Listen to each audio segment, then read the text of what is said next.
भगवान भी कहते हैं कि तुम प्रयास करो, पुरुषार्थ करो तो मैं तुम्हारे साथ हूं, और पुरुषार्थ ही मत करो, कर्महीन बन के बैठे रहो तो मैं तो किसी के साथ नहीं। कृष्ण ने अर्जुन को कहा है कि जो पुरुषार्थी हैं उनको मैं प्रेम करता हूं, और जो सिर्फ घंटी बजाते हैं, तिलक चंदन लगाते हैं, उनके पास में कभी फटकता नहीं, क्योंकि वो पुरुषार्थी नहीं। अर्जुन को पुरुषार्थी होने का पूरा संदेश है भगवत गीता। कोई मंदिर में जाके माथा टेकने का संदेश नहीं है भगवत गीता।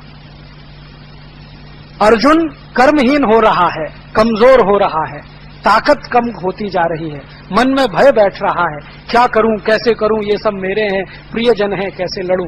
तो कृष्ण ने भगवत गीता सुनाई है, और वो पुरुषार्थी बनने के लिए सुनाई है। रामचंद्र जी की कहानी हम पढ़े, राम की कथा पुरुषार्थी होने की कथा है। पूरा का पूरा उनका जीवन एक ही संदेश देता है, पुरुषार्थी बनो। अगर राम ने ये सोच लिया होता मैं तो अयोध्या से अकेला जा रहा हूं, मेरे साथ तो एक पत्नी है और आधा मेरा भाई है लक्ष्मण, मैं कैसे लड़ूंगा रावण से, तो वो तो निकले ही नहीं होते घर से कभी। हम सब जानते हैं कि राम सेना लेके नहीं निकले थे, राम दास दासियों को लेके नहीं निकले थे, घर से वैभव और संपत्ति लेके नहीं निकले थे, अकेले निकले थे अपनी पत्नी और भाई के साथ। नहीं निकले होते तो राक्षस संस्कृति का ही इस देश में बोलबाला होता, बाकी तो कुछ होता नहीं इस देश में। लेकिन निकल पड़े, वो निकल पड़े तो भील, कोल, किन्नर, नर सब उनके पीछे लाखों की संख्या में खड़े हो गए, और रावण जैसे शक्तिशाली राजा को परास्त कर दिया। तो दुनिया में कोई भी आदमी कोई काम करता है तो अकेला ही निकलता है। तो आप ये मत सोचिए कि मैं अकेला हूं, मैं क्या कर सकता हूं। अकेला आदमी तो बहुत कुछ करता है, संकल्प होना चाहिए। तो मुझे लगता है कि आजादी के स्वदेशी आंदोलन के 100वें वर्ष पर, वंदे मातरम आंदोलन के शताब्दी वर्ष पर कुछ तो संकल्प करें अपने मन में, और इतना ही संकल्प करें कि हम भारत को भारतीयता की तरफ ले जाने के लिए जीवन भर प्रयास करेंगे। सफल हो या ना हो ये दूसरी बात है, प्रयास हम करेंगे।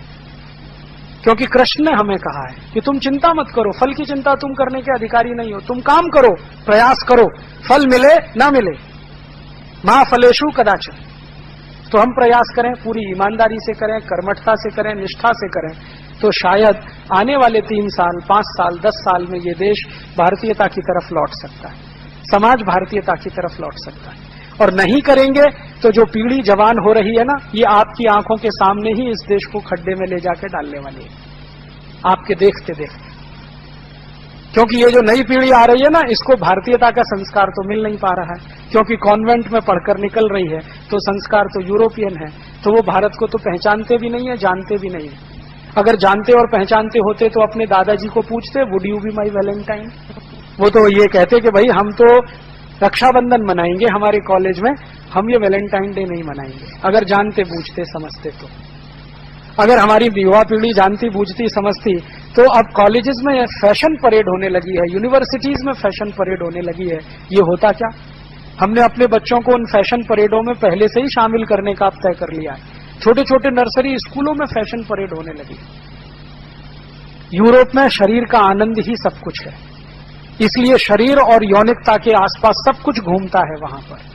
भारत में शरीर का आनंद कुछ भी नहीं है। तो हम तय करें जाना किधर है, और ये मेरे लिए और आप सबके लिए बहुत सही समय है कि अब हम देश के बारे में चिंतन करें। चिंता कम करें, चिंतन ज्यादा करें। ज्यादा लोग चिंता से ग्रसित हैं, हाय क्या होगा, हाय क्या होगा। चिंता छोड़िए, चिंतन करिए, रास्ते निकलेंगे उसमें। तो आज भारत और यूरोप का चिंतन मैंने आपके बीच में इसलिए रखा कि हम तय करें हमें जाना किधर है। अगर हम भारत और भारतीयता की तरफ जाना चाहते हैं तो ये मान लें कि हर देश की सभ्यता उसकी भौगोलिक परिस्थिति के हिसाब से तय होती है। भारत एक गर्म देश है या समशीतोष्ण जलवायु का देश है, तो यहाँ की सभ्यता में हर वो चीज होगी जो प्रकृति से संबंधित है। यूरोप ठंडा देश है, उस ठंडे देश की सभ्यता में जो कुछ भी होगा वो उनकी प्रकृति से जुड़ा हुआ होगा। अब वहां से कुछ आया है और हमने बिना सोचे समझे उसकी नकल कर लिया तो हमको ही नुकसान करेगा, उनको नहीं करेगा। आपके घर में किसी बच्चे का जन्म हुआ, लातूर म्युनिसिपल कॉरपोरेशन से आपको बर्थ सर्टिफिकेट लेना है तो बिना रिश्वत के संभव नहीं है। यहां से शुरू होती है लूट। जन्म हुआ, वहीं से भ्रष्टाचार शुरू। आपको उसका जन्म प्रमाण पत्र चाहिए, घूस दीजिए, रिश्वत दीजिए, तभी मिलेगा। और जब मृत्यु होगी उसकी, तब डेथ सर्टिफिकेट चाहिए, वो भी बिना रिश्वत के नहीं मिलेगा। तो जन्म से शुरू होकर मृत्यु तक जितनी क्रिया विधि आप करते हैं सब में लूट होती है, और यही लूट का पैसा विदेशी बैंकों में जमा होता है। और इसी पैसे का टैक्स जस्टिस नेटवर्क ने कैलकुलेशन किया 258 लाख कोटी है 2006 तक।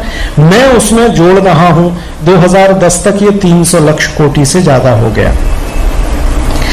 अब हमारे सामने आखिरी बात मैं आपसे रखना चाहता हूं कि क्या करें अब हम। अंग्रेजों ने लूटा, काले अंग्रेज लूट रहे हैं। अंग्रेजों ने जो सिस्टम बनाया, काले अंग्रेज उसी को चला रहे हैं। हम क्या करें? तो दो रास्ते हैं अपने पास। एक रास्ता है जो हो रहा है अच्छा हो रहा है, आगे होगा और भी अच्छा होगा। तुम क्यों व्यर्थ चिंता करते हो? तुम क्या लाए थे, क्या ले जाओगे? ये एक रास्ता, जो हो रहा है अच्छा है। माने पुढ़ारी लूट रहे हैं तो अच्छा हो रहा है, आगे और लूटेंगे तो और अच्छा होगा। तुम क्यों चिंता कर रहे हो भाई, लूटने दो देश को। और ये बात को कहने के लिए श्री कृष्ण का उदाहरण देते हैं। ये तो श्री कृष्ण ने कहा जो हो रहा है अच्छा हो रहा है, आगे होगा और भी अच्छा होगा। क्यों व्यर्थ चिंता करते हो? देश लूट रहा है तो अच्छा हो रहा है, आगे लूटेगा और अच्छा होगा, तुम क्यों परेशान होते हो? ये तो श्री कृष्ण का। ये हमारे देश में कहने वाले बहुत लोग हैं। मुझे कहते हैं तुम क्यों परेशान होते हो? बाबा जी को बोलो क्यों परेशान हो रहे हैं? योग करें, प्राणायाम करें, आयुर्वेद को बढ़ाएं, फैलाएं। ये लूटने के लोगों को पकड़ने के लिए क्यों काम कर रहे हैं बाबा जी? मुझे कहते हैं, फोन बहुत आते हैं, पुजारियों के फोन बहुत आते हैं। वो कहते बाबा जी को मना कर दो, ये सब ना करें, भ्रष्टाचार के खिलाफ कुछ नहीं करना, व्यवस्था परिवर्तन की बात ना करें। वो तो योग सिखाएं, प्राणायाम सिखाएं, बहुत अच्छा है, हम भी उनका सम्मान करते हैं, सारा देश करता है। ये भ्रष्टाचार की बात मत करें, ये मुझे कहते हैं और मुझे सुनाते तुम क्यों परेशान हो, व्यर्थ चिंता क्यों करते हो, जो हो रहा है अच्छा हो रहा है, आगे होगा और भी अच्छा होगा। तब मैं उनसे पूछता हूं कि श्री कृष्ण ने ये कब कहा था, ये तो बताओ। कोई भी बात जो होती है उसका कोई संदर्भ होता है, कंटेक्स्ट होता है। कौन से संदर्भ में श्री कृष्ण ने यह कहा था? श्री कृष्ण ने यह तब कहा था जब अर्जुन युद्ध लड़ने को तैयार नहीं, अर्जुन को युद्ध के लिए तैयार करना पड़ा और श्री कृष्ण ने उसके लिए 18 अध्याय की गीता सुनाई। और युद्ध के मैदान में, ध्यान रखना, बेडरूम में नहीं,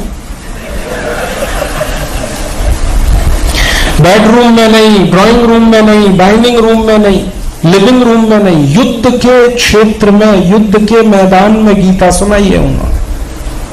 माने गीता लड़त करने की पुस्तक है, ड्राइंग रूम में बैठने वाली और पढ़ने वाली पुस्तक नहीं है, क्रांति वाली पुस्तक है। और श्री कृष्ण अर्जुन को तैयार कर रहे हैं, बार बार उदाहरण दे रहे हैं, बार बार कह रहे हैं। अर्जुन एक ही बात कह रहा है, मैं कैसे मारूं, ये सब मेरे भाई बांधव हैं। तो कृष्ण कह रहे हैं ये तेरे भाई बांधव नहीं, ये अधर्मी है, विधर्मी है, इनको मारना तेरा धर्म है, तेरा कर्तव्य है। और फिर एकदम से अर्जुन तैयार होता है, और अर्जुन तैयार होता है तो युद्ध लड़ता है। और युद्ध के मैदान में अर्जुन जब तीर चलाता है, बाण चलाता है, तो कौरव मर रहे हैं उससे। तब श्री कृष्ण ने कहा जो हो रहा है अच्छा हो रहा है, जो हो रहा है अच्छा हो रहा है, आगे जो होगा और भी अच्छा होगा। माने कौरव मर रहे हैं, अच्छा हो रहा है, आगे और ज्यादा मरेंगे और अच्छा होगा। अर्जुन तू व्यर्थ चिंता मत कर, तू मार इनको, ये तेरा काम है।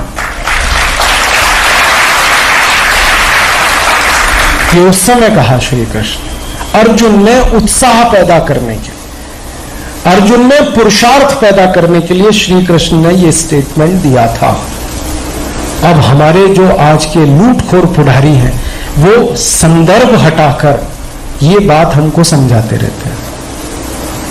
और मैंने देखा है घरों में कैलेंडर टांग रखा है इसको, जो हो रहा है अच्छा हो रहा है, आगे होगा और भी अच्छा। कैलेंडर संदर्भ नहीं है उसमें, सीधे एक ही स्टेटमेंट है, जो हो रहा है अच्छा हो रहा है, आगे होगा और भी अच्छा। हर आदमी कायर हो जाए, नपुंसक हो जाए, नकारा हो जाए, उसके लिए ये कैलेंडर छपाया जा रहा है, घर घर में बांटा जा रहा है। ये कोई सामान्य बात नहीं है, ये कैलेंडर का घर घर में पहुंचना। कोई भी अर्जुन ना बनने पाए, इसकी ही साजिश है ये कैलेंडर, और धर्म के नाम पर हो रहा है, ये ध्यान देना। और इसको बांटने वाले वही लोग हैं जो लूटने में पूरी ताकत से लगे हुए। वो नहीं चाहते कि ये लूट का सिस्टम बदले। तो हमारे सामने एक रास्ता तो ये है कि हम भी कायर हो जाएं, नपुंसक हो जाएं, नकारे लगे, जो हो रहा है अच्छा हो रहा है, ये तो एक रास्ता। और दूसरा रास्ता है जो श्री कृष्ण ने अर्जुन को कहा, मार, ये कौरव विधर्मी है, अधर्मी है, इनका नाश करना तेरा धर्म, तेरा कर्तव्य है ये। और तू सोचना छोड़, मेरे ऊपर छोड़, मैं सोचूंगा तेरे क्या होने वाला क्या नहीं, पहले इनको मार। तो दूसरा रास्ता ये है। अब हमको तो ये दूसरा रास्ता पसंद आया, जो श्री कृष्ण ने अर्जुन को उत्साह देने के लिए, पुरुषार्थ देने के लिए